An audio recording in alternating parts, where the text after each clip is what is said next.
სოფლიო ჩემპიონატზე იმხელა ბულინგის ხორპლი გახდნენ და იმხელა მედია ჰეითი წამოვიდა დიდ თამაშებზე, მსაჯებზე, რომ შვილების გამოყვანა მოუწიათ 3-4 კვირა სკოლიდან, იმიტომ რომ მაგათ შვილებზე გადავიდა ბულინგი, რომ კლასში მიდიოდნენ და ვიღაცა მიდიოდა და ეტყობდნენ მამაშენმა ნახე რა ქნა თამაშზე და შვილებს უბულინგებდნენ, აი იმხელა ის იყო მსაჯებზე. საქართველოში. არა, ეს საერთაშორისო მამობაზე გადავედი, ეხლა ჩვენ სპეციფიკურად სამსაჯო იმაზე და ელიტარულ სპორტს პერსონს ეგრეთ წოდებულ რა გამოწვევები აქვს რა.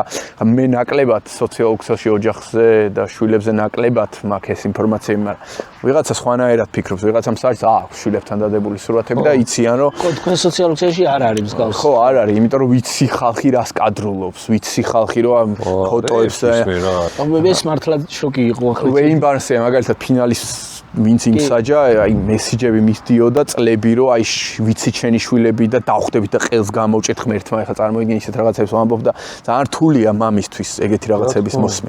ეხლა მე რომ წერს ადამიანი რომ აეროპორტში დაგხვდები და ყელს გამოგჭრი საჯობის გამო და გადაწყვეტილების გამო. ჩემთვის ეგ არაფერს არ ნიშნავს, მიჩვეული ვარ და ვიცი რომ ის ადამიანი ვერაფერს ვერ იცავს, მაგრამ აი როცა შენ შვილს ახსენებენ უკვე მან ძალიან სენსიტიურ თემას ეხება ეგ ყველაფერი.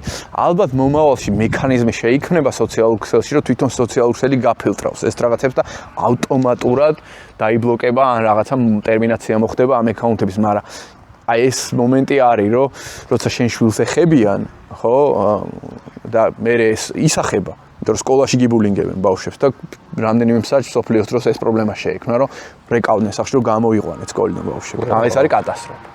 ნამდვილად კატასტროფა. როცა ამ დონეზე წავიდა საზოგადოება, რომ ამას კადრულობს, ხო, იქ ძალიან ფრთხილად უნდა მოეკიდო რაღაცეებს.